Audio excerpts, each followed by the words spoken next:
हमारे एक्सपर्ट्स हमारे साथ है रजत बोस और प्रकाश दीवान। लेकिन वायदा कारोबार की एक्सपायरी का दिन है और एक्सपायरी पर रणनीति देने के लिए अब हमारे साथ एंजल ब्रोकिंग के डेरिवेटिव हेड सिद्धार्थ भामरे कार्यक्रम में शामिल हो चुके हैं। सिद्धार्थ, स्वागत है आपका भी। सवाल यही है, एक्सपायरी किन लेवल्स पर होगी?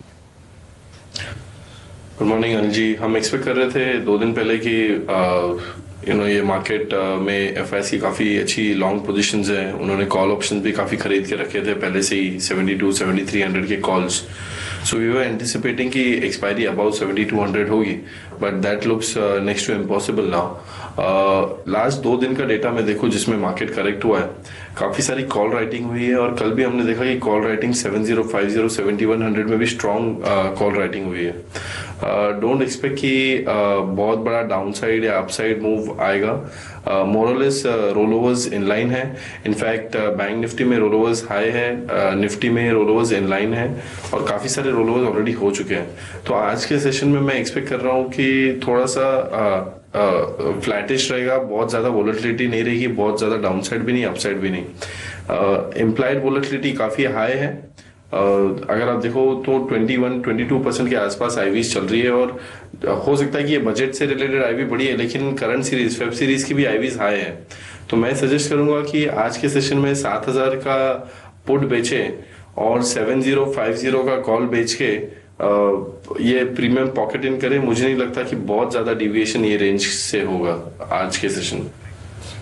ओके, तो वक्त एक छोटे से ब्रेक का, और ब्रेक के बाद लौटेंगे, लेकर आएंगे आपके लिए बाजारों की ओपनिंग, बताएंगे कैसे खुलेंगे बाजार प्री ओपनिंग सेशन में। लेकिन उसके साथ साथ नजर होगी हमारी पूरी तरह से रुपए की ओपनिंग पर, जहां पर हमने कल 68 रुपए 56 पैसे पर क्लोजिंग देखी है। आपके लिए लेकर आएंगे एफआई ब्रोकिंग हाउसेस की राय और आपके पसंदीदा शेयर स्टॉक 2020 का रिकैप। पहला सौदा इस छोटे से ब्रेक के बाद।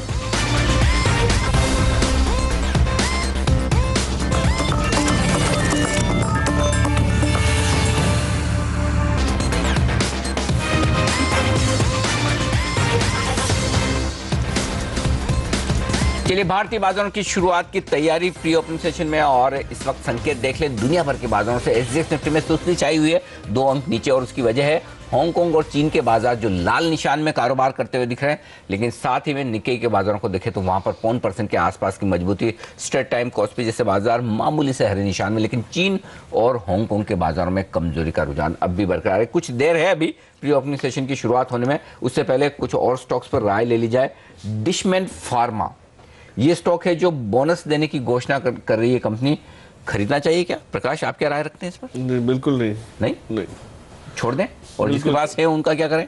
डिश आज बोनस की खबर पे चल जाए तो बेच देना। निकल सकते हैं, बिल्कुल निकल सकते हैं, क्योंकि क्वालिटी वाइज इससे कई अच्छे विकल्प हैं। इसमें कई इश्यूज पुराने रहे हैं, वो मुझे नहीं लगता इतनी जल्दी सॉल्व हो जाएंगे। तो चलिए, फार्मा स्टॉक्स कई सारे बेहतरीन दूसरे भी हैं। वैसे फार्मा में भी बहुत बेहतरीन स्टॉक्स बचे नहीं है एक्चुअली। सब में यूएस एफडीए का डर कभी न कभी रहता है। कोई बताएंगे आप इसकी जगह विकल्प क्या हो सकता है? अजंता फार्मा ले सकते हैं, बहुत बढ़िया स्टॉक है। चलिए अजंता फार्मा पर नजर रखिए, डिशमैन को अवॉइड करिए। कल भी अच्छी रैली देखने को मिलती, 4% ऊपर जाकर ये शेयर बंद हुआ था इन्हीं खबरों के अफवाहों के चलते, और अब ये खबर आती हुई 1:1 का बोनस इन्होंने पेश किया है। जीवी के पावर पर भी राय जानना चाहता हूँ। बेंगलुरु और मुंबई के एसेट्स एयरपोर्ट से बेच रहे हैं, इस तरह की खबरें। सज्जन जिंदल ग्रुप से इनकी बातचीत चल रही है। 24,500 करोड़ रुपए का बड़ा कर्ज है। पहले कह रहे थे कि इस एसेट को ये लिस्ट कराने पर विचार कर रहे हैं। कई बार बात हो चुकी है हिस्सेदारी अलग अलग चीजों में बेचने के लिए। 10 रुपए से नीचे पहुंच गया है ये शेयर। क्या उछाल देखने को मिल सकती है और क्या अप्रोच होगी? नहीं, इसमें भी खबरें कई आई और हमने देखा है जिस टाइप का behaviour JP group of companies में रहा है, वैसे ही ये सभी का हाल होता है। ये कर्जा कम करने की बातें ही करते रहते हैं और मौका चला जाता है। और जो लेनार है यहाँ पे, अगर आप सज्जन जिंदल ग्रुप भी देखें तो वो कौन बहुत मजबूत पोजीशन में खुद ही नहीं है। तो वो डील होगी नहीं होगी उस चक्कर में आप लटक जाए और बैठे रहे, तो इससे अच्छा तो न्यूज पे अगर ऊपर आता है और अगर आपको फिर भी लॉस ज्यादा नहीं हो रहा तो इन सब में से निकल सकते हैं। बजट में कुछ अनाउंसमेंट आने की उम्मीद है, पर उसमें इन सब कंपनीज को फायदा होगा ये मैं नहीं कह रहा। बट एयरपोर्ट को लेके, उस एविएशन को लेके कई चीजें पॉजिटिव आ सकती हैं, तो उस उम्मीद में भी अगर ऊपर जाता है तो एग्जिट का मौका। ओके, उछाल में बिकवाली करें, ये राय है जीवी के पावर पर। देखना होगा इस तरह की डील्स आगे बढ़ पाती हैं, कंक्लूड होती है या नहीं। लेकिन फिलहाल हमारा प्री ओपनिंग सेशन शुरुआत करने की तैयारी में हम आगे बढ़ रहे हैं, और खोलेंगे आज भारतीय बाजारों को और साथ ही देखेंगे रुपए पर किस तरह की शुरुआत होती है। पहली टिक आपकी स्क्रीन पर आती हुई 65 अंक ऊपर है सेंसेक्स, लेकिन निफ्टी 35 अंक नीचे नजर आएगा। अब सेंसेक्स 222 अंकों पर दिख रहा है और निफ्टी में 25 अंकों की मजबूती।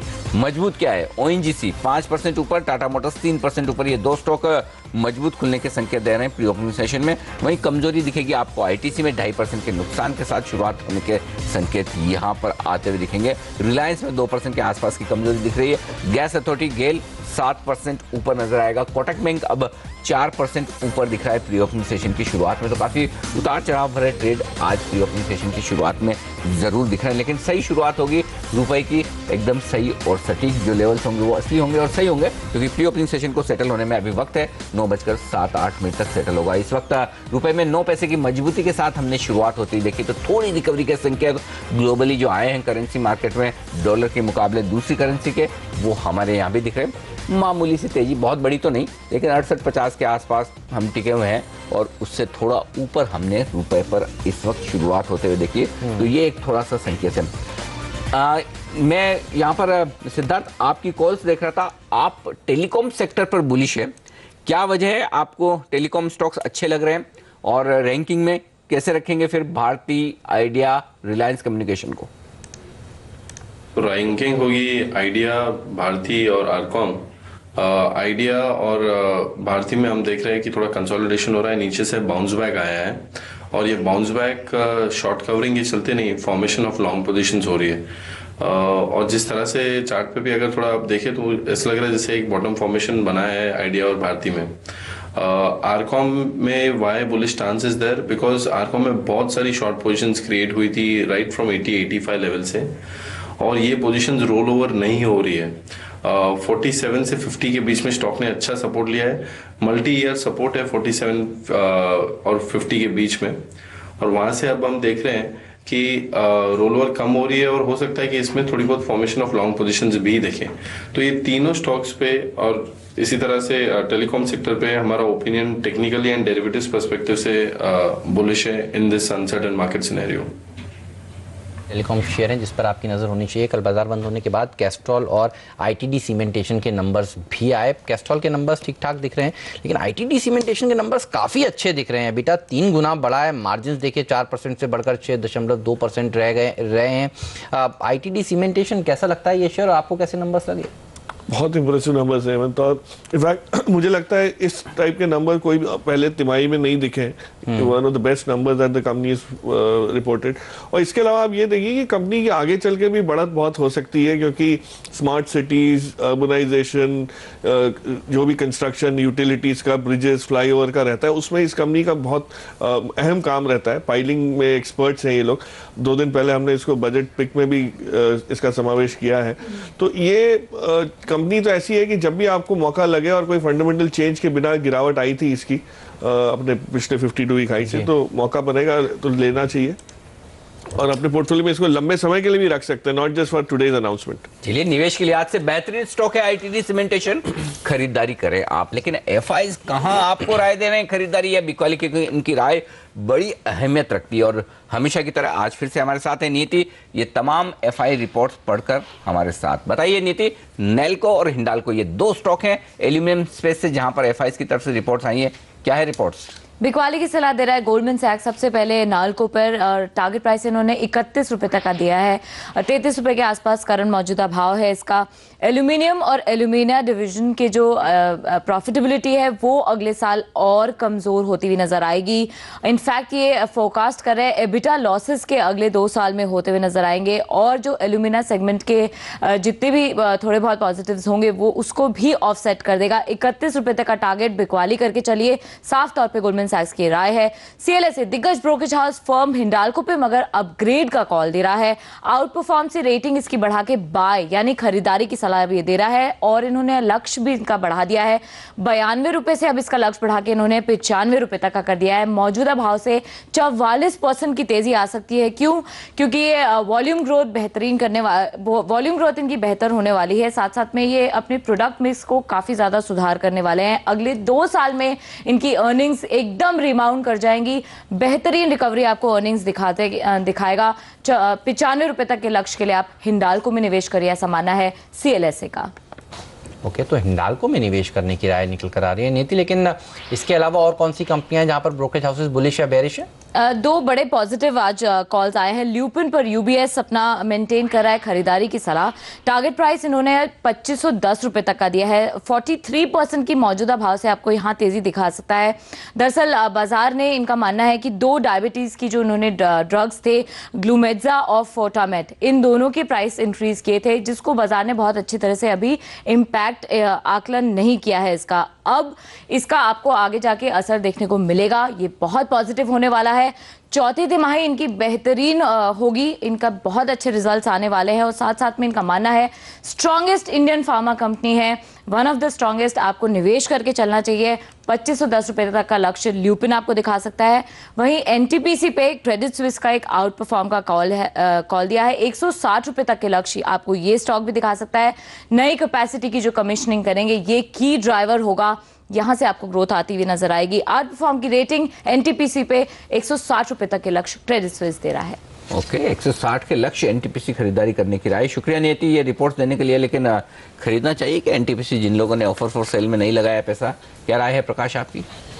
नहीं, ऑफर सेल में अगर देखें तो जाते जाते तो सेम ही भाव हो गया था, मतलब जो डिस्काउंट वाला कोई इतना वो नहीं था। But on a longer term basis yes I agree, जो नीति बता रही है कि इनकी नई कैपेसिटीज जो आएंगी वो बहुत प्रॉफिटेबल बेसिस पे है, क्योंकि इंक्रीमेंटली बहुत लो कॉस्ट पे ये एक्सपैंड कर पाएंगे, जो बाकी के प्रोड्यूसर्स के लिए मुमकिन अभी नहीं लग रहा। और 12 रुपए का एक्सपेक्टेड ईपीएस है मेरे हिसाब से मार्च में, तो उस लिहाज से भी देखें तो बहुत ही सस्ते में आपको मिल रहा है स्टॉक, अच्छी पेडिग्री वाला। तो डेफिनेटली लॉन्ग टर्म के बेसिस पे इसमें निवेश किया जाएगा।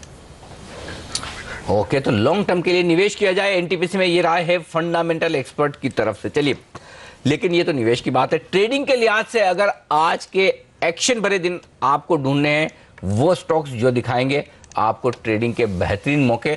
स्टॉक 2020, इसका रिकैप आपके सामने।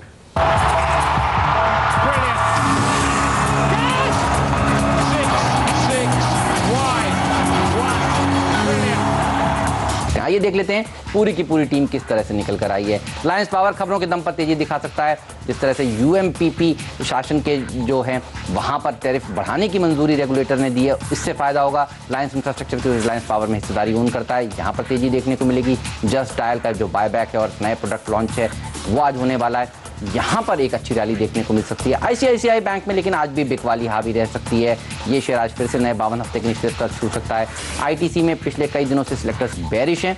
सिगरेट के ऊपर एक्साइज ड्यूटी बढ़ने के डर इस शेयर को हर रोज दबाव में दिखा रहा है और आज फिर से यहाँ पर 52 वीक क्लोज लग सकते हैं। लेकिन बैंक ऑफ बड़ौदा में एक शॉर्ट कवरिंग मूव्स देखने को मिल सकते हैं, तो ये होगा मेरा mister dependable stock. Divi's lab के ऊपर काफ़ी बेरिश हैं मेरे सिलेक्टर्स। और फार्मा शेयरों में पिछले कुछ दिनों से जिस तरह से दबाव देखने को मिल रहा है, रिडेम्पशन प्रेशर्स म्यूचुअल फंड्स को झेलना पड़ रहा है, उसके चलते बिकवाली आ रही है, यहाँ पर नजर रखिएगा। टाटा मोटर्स में जो सानन का प्लांट है उसको लेकर अभी भी दिक्कतें बनी हुई हैं, स्ट्राइक वहां पर एम्प्लॉयज ने की हैं, उसके चलते प्रेशर देखने को मिलेगा आज फिर से। पोनी शुगर में आरबीआई ने जिस तरह से निवेश सीमा एफआईएस की बढ़ाई है वो एक पॉजिटिव खबर है, यहाँ पर एक रैली देखने को मिल सकती है, इसलिए यह है मेरा फ्री हिट शेयर। भेल पर भी सिलेक्टर्स दरअसल बिकवाली करने की राय दे रहे हैं, तो ये एक और सेल साइड का कैंडिडेट है मेरी टीम का। 10 के 10 शेयर अगर आप देखें तो हमने बाय के ही उतारे हैं और इसमें पहला शेयर सिंडिकेट बैंक है। अच्छी खासी शॉर्ट कवरिंग आज ड्यू है, आ सकती है। ओएनजीसी पे भी नजर रखें। त्रिपुरा में ड्रिलिंग प्रोजेक्ट है करीब 750 करोड़ का, उसको एनवायरनमेंट की मंजूरी मिली है और साथ ही कच्चे तेल का बेनिफिट और क्रूड सेस घट सकता है या फिर हटाया भी जा सकता है इस बार बजट के अंदर, तो बड़ा बेनिफिशियरी होगा। कॉन्कोर के अंदर आप नजर रखें, फ्रेट कॉरिडोर को लेकर और साथ ही फ्रेट को बढ़ाने को लेकर इस बार रेल बजट के अंदर बड़ा अनाउंसमेंट हो सकता है। जैन इरिगेशन को एक फायदा यहाँ पे आता हुआ दिखेगा, एक तो बजट का और दूसरा देखिए इसके अंदर एक मोमेंटम मिला है वारंट के जरिए, जो कि 80 रुपये की प्राइसिंग है, अभी 55 का शेयर है, तो अच्छा खासा डिस्काउंटिंग है और वैल्यू अनलॉकिंग होना बाकी है। क्रॉम्पटन ग्रीव्स की आज एक बैठक है बोर्ड की और इसमें कंज्यूमर बिजनेस को रिकॉर्ड डेट होगी और साथ ही इसका अगर आप एनालिस्ट का व्यू देखें तो 160 रुपया दोनों के बिजनेस का बनता है, 134 पे चल रही है और डिस्काउंटिंग है, आज एक मूव आ सकता है। डिपेंडेबल शेयर के तौर पर हमने अदानी पावर को उतारा है कि ट्रांसमिशन के क्रेडिट को अब AAA+ रेटिंग मिली है केयर रेटिंग की तरफ से, तो बेनिफिट होगा इसको आज। लॉर्ड इलेक्ट्रिकल रेलवे AC का बेनिफिट उठाएगा, साथ ही डिश टीवी को एंटरटेनमेंट का बेनिफिट मिल रहा है अगर रेलवे मॉडरेशन में इस खबर को लेकर कुछ बात आती है तो। इसके अलावा देखिए स्मार्ट लिंक के अंदर भी आप नजर रख सकते हैं, यहाँ पे प्रमोटर्स बायबैक कर सकते हैं और वेदांता के अंदर शॉर्ट कवरिंग ड्यू है।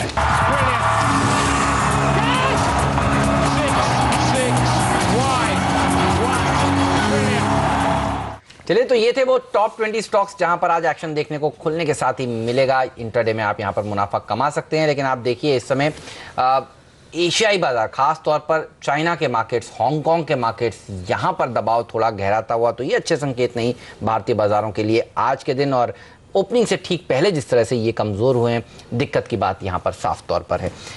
NTPC, ITC, HCL tech, Tata steel, ये हैं निफ्टी के टॉप 4 लूजर्स।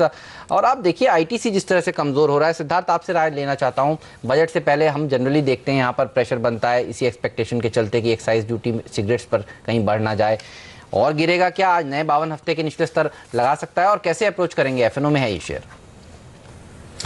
सो आईटीसी को बहुत स्ट्रॉन्ग सपोर्ट है 285 का, और ये जो फॉल हो रहा है सिर्फ कल के दिन में हमने देखा कि शॉर्ट पोजीशंस बनी है इसमें 5% का rise in open interest, otherwise इसमें शॉर्ट पोजीशंस नहीं बनी है। एंड यू नो जिस तरह से एवरी बजट में इसमें कुछ ना कुछ नेगेटिव्स आता है, I think that has been discounted, और इसलिए ये स्टॉक इतना नीचे आया है। यहाँ से फ्रेश शॉर्टिंग की सलाह तो मैं डेफिनेटली नहीं दूंगा, और आईवीज इसकी बहुत ज्यादा बढ़ चुके हैं, 36 की आईवीज आ चुकी है। तो 280 270 अगर किसी को आईटीसी परचेज करना है, और ये मैं मार्च सीरीज की बात कर रहा हूँ, तो पुट बहुत महंगे हो चुके हैं। तो अगर आपको बाय करना है आईटीसी एट लोअर लेवल्स, तो ये पुट बेच दें आप 270 और 280। अगर ये स्टॉक उस लेवल्स के नीचे नहीं जाता है तो आपको प्रीमियम्स काफी ज्यादा है, तो उसका बेनिफिट मिल जाएगा अगर स्टॉक नीचे नहीं जाता है।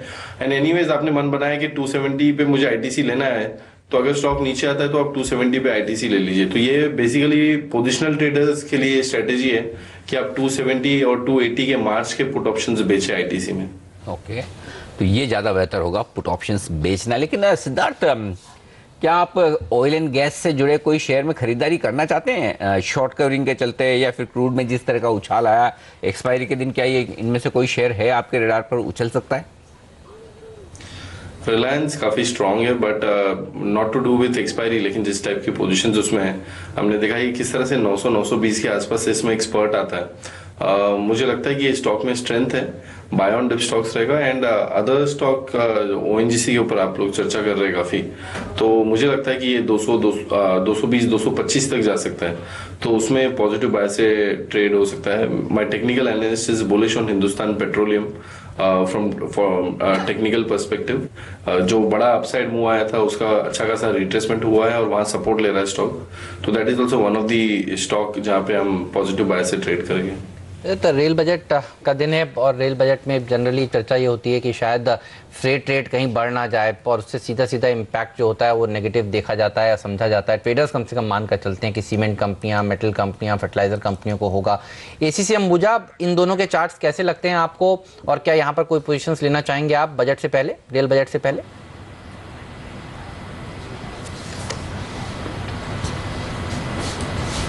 शायद रजत तक हमारी आवाज़ नहीं पहुंच पा रही। प्रकाश, आपसे राय लेना चाहूँगा। शायद प्रकाश तक भी संपर्क नहीं हो पा रहा है। रजत, आपसे लेना चाहूँगा ये राय फिर। हाँ, क्या आपको आवाज़ पहुंच रही है? कौन सी काउंटर? एसीसी और अंबुजा सीमेंट। देखिए, एसीसी का टेक्निकल स्थिति जो है वो उतना कोई खास अच्छा तो नहीं है।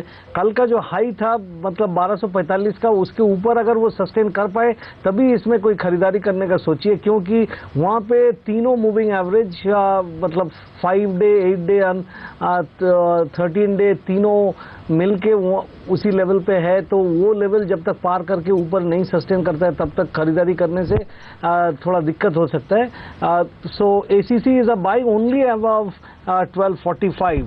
एंड जहाँ तक अंबुजा सीमेंट का सवाल है, उसमें भी सिमिलर राय, मतलब 195 इसी के ऊपर में अगर सस्टेन करे तो भी बाई कीजिए, नहीं तो कोई बाइंग इसमें भी नहीं करिए, क्योंकि ये भी नीचे जा सकता है। 189 पे अच्छा सपोर्ट है, उसी सपोर्ट के आसपास अगर पहुंचता है तब सोचिए कि एक बार फिर से आप लेंगे कि नहीं लेंगे, लेकिन this is not looking good anyway. Okay, और इस बीच जो कुछ अच्छा नहीं दिख रहा उनमें चीन और हांगकांग के बाजार भी है। चीन के बाजार अब 3% से ज़्यादा कमजोर है, हांगकांग के बाजार 1.5% नीचे है। तो देखना होगा कि हम मजबूत शुरुआत कर पाते हैं, यानी ये भी बड़ा इंटरेस्टिंग होगा, क्योंकि भारतीय बाजारों में अब माफ़ कीजिएगा एशियाई बाजारों में अब कमजोरी थोड़ी सी बढ़ती हुई दिख रही है। लेकिन शुरुआत होती है भारतीय बाजारों की। हिंडाल्को टॉप गेनर दिख रहा है CLSA के अपग्रेड के बाद, तो वहाँ पर एक्शन दिख रहा है। ONGC हरे निशान में खुलने की तैयारी करता है। पहले टिक आपकी स्क्रीन पर सेंसेक्स और निफ्टी पर। सेंसेक्स से 20 अंक ऊपर और निफ्टी में 8 अंकों की मजबूती के साथ हुई है शुरुआत। तो मामूली तेजी के साथ हमने शुरुआत की, लेकिन लाल निशान में फिसलने की तैयारी करते हुए बाजार जी हाँ लाल निशान में आ चुका है। सेंसेक्स 7 अंकों के नुकसान के साथ और निफ्टी भी अब फिसलता हुआ लाल निशान में इस वक्त आपकी स्क्रीन पर। देख लेते हैं कौन से स्टॉक्स हैं एक्शन में। और कमजोरी के लिहाज से देखें तो ITC 1% नीचे, NTPC में 1% का नुकसान, टाटा स्टील 1% नीचे, HDFC बैंक और इन्फोसिस जैसे शेयर आधा % कमजोर। लेकिन बॉश कम वॉल्यूम वाला स्टॉक है, इसलिए मैंने जिक्र नहीं किया। 1.5% नीचे ये स्टॉक आपको दिखेगा इस वक्त। मजबूत क्या है? टाटा मोटर्स सबसे बेहतरीन प्रदर्शन करता हुआ 1.5% ऊपर और ONGC इसके बेहद साथ मेटल शेयरों में थोड़ी मजबूती दिख रही है। वेदांता, हिंडाल्को जैसे शेयरों में थोड़ी खरीदारी आती हुई दिख रही है। लुपिन सन फार्मा मजबूत होते दिख रहे हैं। लीवर ने 0.5% की तेजी के साथ शुरुआत की, तो सेलेक्टिवली डिफेंसिव शेयर थोड़े से मजबूत खुलते हुए दिख रहे हैं, लेकिन मजबूती बाजार की गायब होती हुई दिख रही है। 22 अंक नीचे अब सेंसेक्स आपको नजर आएगा। आइए कमजोर शेयर बता दूं जो वायदा कारोबार में। कैस्ट्रॉल कल बाजार बंद होने के बाद नतीजा है, कमजोर नतीजे के बाद 3% नीचे। जुबिलेंट फूड 2.5% नीचे। अरविंद में 1% का नुकसान। मिड कैप बैंक थोड़े कमजोर हो रहे हैं, जिनमें OBC आप देख सकते हैं, फेडरल बैंक यहाँ पर थोड़ा सा नुकसान है। मजबूत क्या है वायदा कारोबार में? जस्ट डायल 0.25% ऊपर है। आज बोर्ड बैठक है जस्ट डायल की, और आज से यहाँ से इनका बायबैक भी जो खुलता है दिख रहा है। 165 करोड़ का जो बायबैक है वो आज से खुला है। ओमनी भी लॉन्च करने वाले, इसके चलते स्टॉक में 3% का उछाल। रिलायंस पावर 2.5% मजबूत है। शासन से जो पॉजिटिव खबरें आई हैं टैरिफ बढ़ाने को लेकर। कॉनकोर रेलवे बजट से पहले 1.5% मजबूत। अदानी पावर मजबूत है 1.5%। और अजंता फार्मा जो खरीदने की राय प्रकाश दे रहे थे कि डिशमैन के बजाय अजंता खरीदिए, 1.5% ये भी मजबूत है। तो ये है स्टॉक एक्शन में पॉजिटिव साइड पर, और कमजोरी की तरफ कैस्ट्रॉल। बाजार एकदम फ्लैट कारोबार करते हुए दिख रहे हैं, किसी तरह का कोई रुझान नहीं। हेमंत, कहाँ नजर है आपकी? कमजोरी कैस्ट्रॉल में दिख रही है, लेकिन ITD सीमेंटेशन देखिए, इसने अच्छे नंबर्स पेश किए थे कल मार्केट बंद होने के बाद। यहाँ पर तेजी के साथ कारोबार होता हुआ दिखेगा, उसको लाएंगे आप, देखेंगे किस तरह का प्रदर्शन दिखा रहा है। जी हाँ, 7% ऊपर। ITDC एक सरकारी कंपनी जहाँ पर जनपद का होटल बेचने के लिए अब बातें आगे और तेजी से होने लगी हैं, यहाँ पर एक अच्छा मूवमेंट देखने को मिल रहा है। 8% मजबूत ये शेयर। स्मार्ट लिंक एक और ऐसा स्टॉक है जो खबरों में था, जहाँ पर तेजी देखने को मिल रही है। पोनी शुगर एक और ऐसा स्टॉक है जहाँ पर RBI ने FI की निवेश सीमा बढ़ाई है। स्मार्ट लिंक देखिए 15% ऊपर। पोनी शुगर में भी तेजी देखने को मिल रही है। ये तमाम ऐसे छोटे मझौले शेयर हैं जहाँ पर एक्शन आज के सत्र में बना हुआ है। पोनी शुगर लाएंगे, इसमें भी एक अच्छी बढ़त देखने को मिलनी चाहिए। जी हाँ, ये देखिए 3.5% मजबूत है ये शेयर। डिशमैन ने 1:1 का बोनस दिया है कल की तेजी के बाद। आज फिर से ये शेयर भी देखिए मजबूती के साथ ट्रेड करता हुआ 6% का अप मूव यहाँ पर देखने को मिल रहा है। GVK पावर हिस्सेदारी बेचने की बात कर रहा है मुंबई और बेंगलुरु एयरपोर्ट के लिए, और आप देखिए GVK पावर के स्टॉक में भी एक मूव ऊपर की साइड का बना हुआ है। कोई बहुत बड़ी रैली नहीं है, लेकिन 4% ऊपर ये शेयर भी कारोबार करता हुआ। लेकिन अनिल, आप देखिए रेलवे से जुड़े हुए शेयरों का हाल। कालिंदी रेल निर्माण 2% नीचे इस समय ट्रेड कर रहा है, तो आज भी मिक्स सा कारोबार हो रहा है। करनेक्स में ज़रूर थोड़ी सी तेज़ी देखने को मिल रही थी। टीटागढ़ देखिए, टेक्स रेल देखिए, इन पर नज़र रखिए क्योंकि आज इन्हीं का दिन है और एक मिक्स सा रुझान देखने को मिल रहा है। टेक्स रेल इस समय करीब 1-1.5% नीचे ट्रेड करता हुआ। लेकिन आज का स्टार परफॉर्मर तो है स्मार्ट लिंक, जिसने 29 तारीख को यानी कि सोमवार को बोर्ड बैठक का ऐलान किया है। बायबैक पर विचार किया जाएगा। स्टॉक में देखिए 13% का बड़ा उछाल आता हुआ दिख रहा है। तो आज का स्टार परफॉर्मर ये स्टॉक है छोटे शेयरों में, और वायदा कारोबार के शेयरों में स्टार परफॉर्मर है आपका रिलायंस पावर जो 3% मजबूत बनता हुआ दिख रहा है। और दिग्गजों में इस वक्त है ONGC जो 0.2% की मजबूती दिखाता हुआ टॉप गेनर निफ्टी पर इस वक्त ये संकेत आपके लिए। लेकिन एक और स्टॉक जहां पर एक्शन दिख रहा है मेरी स्क्रीन पर बड़े सौदों के हिसाब से, और वो है हेक्सावेयर। हेक्सावेयर का स्टॉक आपके सामने हाजिर करेंगे। NSE पर देखिए हेक्सावेयर के काउंटर पर 7,22,000 शेयरों का एक बड़ा ट्रेड होता हुआ दिख रहा है मेरी स्क्रीन पर, और इस ट्रेड में 1/4% हिस्सेदारी बदलती दिख रही है हेक्सावेयर की। तो वॉल्यूम के लिहाज से एक बड़ा एक्शन हेक्सावेयर के काउंटर पर होता हुआ दिख रहा है। 7,22,000 शेयरों का कारोबार इस वक्त आपको नजर आएगा। इसी स्टॉक से शुरुआत करूं, राय लेने की। चार्ट पर बताएं हेक्सावेयर के स्टॉक में कहीं कोई संकेत है? वॉल्यूम तो होता दिख रहा है, प्राइस एक्शन आ सकता है। रजत बताएं। देखिए, जहाँ तक हेक्सावेयर का सवाल है, इसमें ऊपर में 242-43 का लेवल के ऊपर में सस्टेन कर जाए तभी आप मूवमेंट उम्मीद कीजिए, क्योंकि वहाँ पे 200 एक्सपोनेंशियल मूविंग एवरेज है, वो कहीं हर बार इसको रोक देता है। पिछले 4 महीना में 5-6 बार इसको रोक लिया है, तो वो जब तक पार नहीं करता है तब तक कोई खास ऊपर की तरफ मूवमेंट नहीं होगा। और ऐसा भी 240 के आसपास भी कुछ सप्लाई आता है, तो इस लेवल पे बाई ना करके वो रेंज पार करने से बाई कीजिए, या तो 232-33 इस लेवल पे मिले तब बाई कीजिए। ट्रेडर्स को क्या करना चाहिए प्रकाश? रेल बजट का दिन है, रेलवे शेयर जनरली हम देखते हैं रेल बजट के बाद कुछ दिन तक कम से कम दबाव दिखाते हैं जी। क्या वो सिलसिला इस बार भी देखने को मिलेगा, या आपको लगता है कि गिरावट में खरीदारी करनी चाहिए लॉन्ग टर्म के लिहाज से? नहीं, मुझे लगता है रेलवे बजट में क्योंकि एक्सपेक्टेशंस बहुत कम है, मायूसी भी कम होगी, और जो भी अनाउंसमेंट आएंगे उनको पॉजिटिवली लेंगे, और ऑलरेडी स्टॉक्स इतने करेक्ट हो चुके हैं। एक चीज जरूर है कि जैसे आपने भी पहले कल के प्रोग्राम में एक टिप्पणी की थी कि अनुमान ये है कि नई ट्रेनों का ऐलान कम होगा इस बार, और जो इम्प्रूवमेंट है सिग्नलिंग को लेके, मॉडर्नाइजेशन को लेके, उस पर ज्यादा होगा। तो उस लिहाज से जो अच्छी कंपनीज हैं, और मेट्रो रेल का जो कारोबार है वो अच्छा खासा बढ़ना शुरू हो जाएगा। तो जो सीमेंस है, BEML है, इस टाइप के अब जो वायदा कारोबार में जो स्क्रिप्ट्स हैं उसमें लॉन्ग पोजीशन बनाए तो मेरे हिसाब से प्रॉफिटेबल हो सकता है। ओके, तो वायदा कारोबार के ट्रेडर्स वो रेल बजट को ज़्यादा अच्छे से ट्रेड कर सकते हैं बजाय कैश मार्केट के, ये राय है इस वक्त। और जो स्टॉक्स अब बाकी एक्शन में दिख रहे हैं, ITDC देखिए अब 6% ऊपर है, ITDC सीमेंटेशन, दोनों स्टॉक मिलते जुलते हैं लेकिन दोनों अलग अलग है, ध्यान रहे। ITDC यहाँ ये सरकारी कंपनी है, और एक होटल अपना जो बेचने की योजना बना रही है वो दिल्ली में जनपथ होटल, और उसके लिए उसी वजह से ये स्टॉक आज एक्शन में आता दिख रहा है। वॉल्यूम थोड़ा सा कम है इस स्टॉक में, जनरली लिक्विड बहुत ज़्यादा होता नहीं है, लेकिन ITD सीमेंटेशन जो रिकमेंड कर रहे थे प्रकाश भी, यहाँ पर 5% की अच्छी तेजी मजबूत नतीजों के बाद। तो इसी के चार्ट पर एक राय ले ली जाए। रजत, ITD सीमेंटेशन 5% ऊपर खुला है, अभी कोई ट्रेड बनेगा? देखिए, ये 93 के ऊपर है, तो ये 96-97 तक तो एक बार पहुंचेगा, ऐसा तो उम्मीद करना चाहिए, क्योंकि 93 खास अहम रेजिस्टेंस लेवल था, उसके ऊपर सस्टेन करने से फिर 97-98 तक जा सकता है, लेकिन वो जब तक पार नहीं करता है तब तक अच्छी मूवमेंट की पॉसिबिलिटीज कम है। लेकिन रिजल्ट को देखते हुए किसी को अगर खरीदारी करना है तो मेरा कहना ये रहेगा कि 200 एक्सपोनेंशियल मूविंग एवरेज 90 के नीचे है, 87 पे स्टॉप लगाइए और इसमें खरीदारी कीजिए। आने वाले दिनों में 20 से 25% नाफा मिल सकता है मध्यम अवधि में। ओके, चलिए, तो ये रहा इस शेयर पर। लेकिन रिलायंस पावर देखिए 2% मजबूती के साथ आज ट्रेड कर रहा है। FNO में सबसे अच्छा प्रदर्शन दिखाने वाला शेयर यही है। क्या यहाँ पर लॉन्ग पोजीशंस बनानी चाहिए? रजत, कैसे अप्रोच करेंगे आप इस शेयर को? कौन सी काउंटर पूछा आपने? रिलायंस पावर। देखिए, जहाँ तक रिलायंस पावर का सवाल है, मैं ये मानता हूँ कि इस लेवल पे नहीं खरीद के थोड़ी सी नीचे अगर आपने खरीदारी का सोचेंगे तो बेहतर रहेगा, क्योंकि I am not getting the kind of technical signal. इसमें बाइंग करने की जगह अभी कम है, क्योंकि 45-46 का लेवल ये पार करके ऊपर तो जाता नहीं है। जब तक वो नहीं जाता है तब तक खरीदारी करना बहुत मुश्किल लग रहा है। लेकिन जिस स्टॉक से मैंने शुरुआत की थी हेक्सावेयर की, यहाँ पर बड़ा इंटरेस्टिंग आज दिख रहा है कारोबार होता हुआ। एक और ट्रेड हुआ है, और पहले वाला ट्रेड 235 पर हुआ था, अब 237.50 पर हुआ है। यहाँ पर भी वॉल्यूम्स और बढ़ते हुए दिख रहे हैं। वायदा कारोबार का स्टॉक है, एक बार FNO में देखते हैं किस तरह की पोजीशंस बनी है। बहुत ज़्यादा पोजीशन तो नहीं बनी, स्टॉक 1.5% मजबूत जरूर दिख रहा है मुझे। ट्रैक करते हैं आप सिद्धार्थ हेक्सावेयर को, ये जो बड़े ट्रेड्स होते दिख रहे हैं, उसके बाद क्या सौदा करना चाहिए आज के सेशन के लिए? स्टॉक एक रेंज में है, और बीच में हमने देखा था कि इसमें थोड़ी बहुत लॉन्ग पोजीशन सेम लेवल के आसपास बनी थी, 235-237 के आसपास।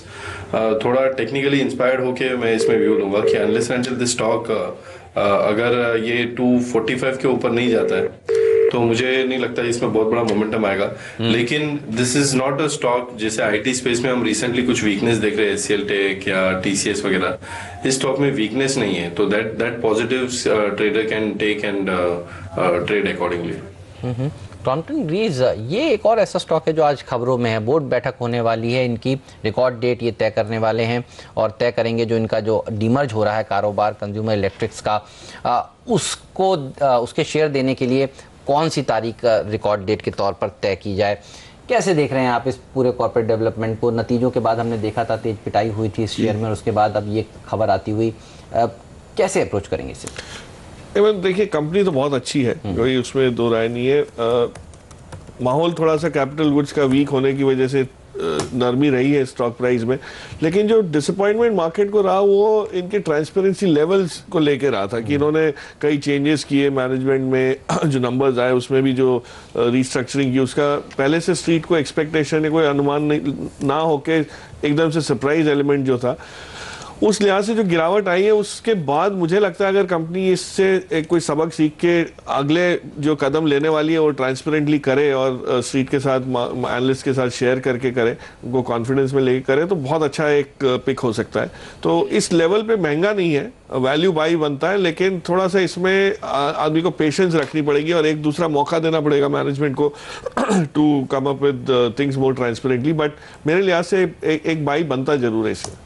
ओके, एक मौका बन सकता है खरीदारी का, ये चांस लेना चाहिए। लेकिन क्या हिंडाल्को, वेदांता, किसी मेटल स्टॉक में आपको शॉर्ट कवरिंग के आसार दिख रहे हैं?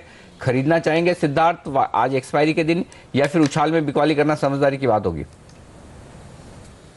अरुण जी, अभी जैसे मैं हिंडाल्को के ऊपर ओपिनियन दूं तो we were bullish in the stock 67 65 के आसपास। इसमें हम लॉन्ग पोजीशन तो नहीं बनते दिख रहे हैं, लेकिन एक क्लियरली कहा जा सकता है इसमें कि जो मेटल स्टॉक्स की पिटाई हो रही थी पिछले 7-8 महीनों से, या probably almost from 1 year perspective से, वो पिटाई अभी बंद हो गई है और एक रेंज में चले गए। तो मुझे लगता है कि 75 on the higher side and 62-63 on the lower side, ये रेंज में रहेगा। इमीडिएटली मुझे लगता है कि ये stock can go up to 72 odd levels, तो एक पॉजिटिव बायस से ट्रेड बनता दिखेगा। लेकिन अगर कोई ये एक्सपेक्ट कर रहा है कि इसमें ब्रेकआउट आ जाएगा 72-75 के अबाव ब्रेकआउट आ जाएगा और ये 90-95 जैसे कुछ ब्रोकिंग हाउस के टारगेट्स अभी आए हैं एमएनसी ब्रोकिंग हाउस के, मुझे नहीं लगता कि that is going to come in hurry. लेकिन यस, अब इसमें मंदी के माहौल से ये स्टॉक बाहर निकल चुका है, ऐसा लगता है। ओके, चलिए, मंदी के माहौल से बाहर निकलता हुआ दिख रहा है ये शेयर। काफ़ी कम पीएसयू बैंक्स हैं जिन्होंने इस महीने अच्छा प्रदर्शन दिखाया है। जो अच्छा प्रदर्शन दिखाने वाला शेयर है वो है बैंक ऑफ बड़ौदा। इस महीने 7.5% का जोरदार उछाल इसने दिखाया है, और इसका ही पेयर देखिए पीएनबी, जिसने 20% के नेगेटिव रिटर्न्स दिए हैं। इन दोनों पर राय आपकी? पीएसयूज में देखिए दोनों ही शेयर और दोनों ही अलग अलग मूव्स दिखा रहे हैं इस महीने पूरे सीरीज में। पीएसयू में कुछ खरीदना चाहिए या अभी इंतजार करना चाहिए? बजट सुन लेंगे, देखेंगे कि रिकैपिटलाइजेशन का फिगर क्या आता है, उसके बाद खरीदेंगे? बिल्कुल, मुझे लगता है कि बैंकों में ओवरऑल मैं बोल रहा हूँ, नॉट पीएनबी या बीओबी स्पेसिफिकली, अभी भी जो झटके हैं जो आने हैं मार्च एंड तक, उसकी पूरी गुंजाइश है।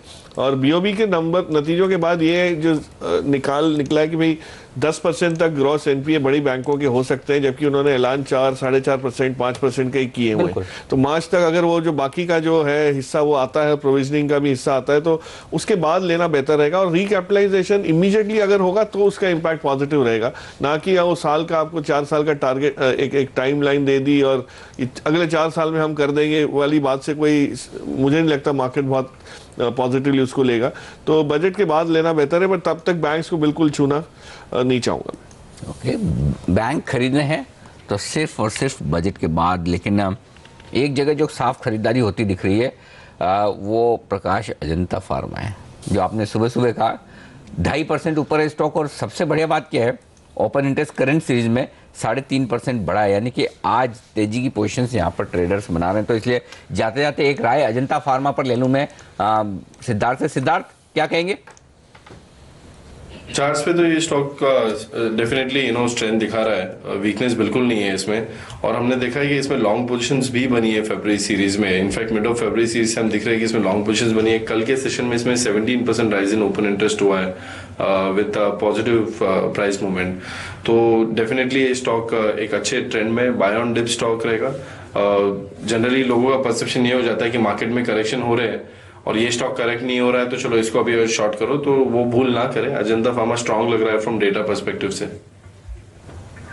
ओके, चलिए, तो ये राय शेयर पर। लेकिन बाजार पर नजर रखिए, बिल्कुल फ्लैट कारोबार हो रहा है। वेट एंड वॉच का अप्रोच इस समय शायद भारतीय बाजार बना रहे हैं। रेल बजट जो 12 बजे पेश होने वाला है उससे पहले, लेकिन रेलवे शेयरों पर नजर रखिएगा। Titagarh, Kalindi, Tex Rail, Stones, Kernex, ये तमाम ऐसा पैक है रेलवे शेयरों का जो लाल निशान के साथ इस समय ट्रेड करता हुआ आपको दिखेगा। शुक्रिया आप सभी का समय निकालने के लिए, इस चर्चा में शामिल होने के लिए। और आज 12 बजे रेल बजट पेश होगा।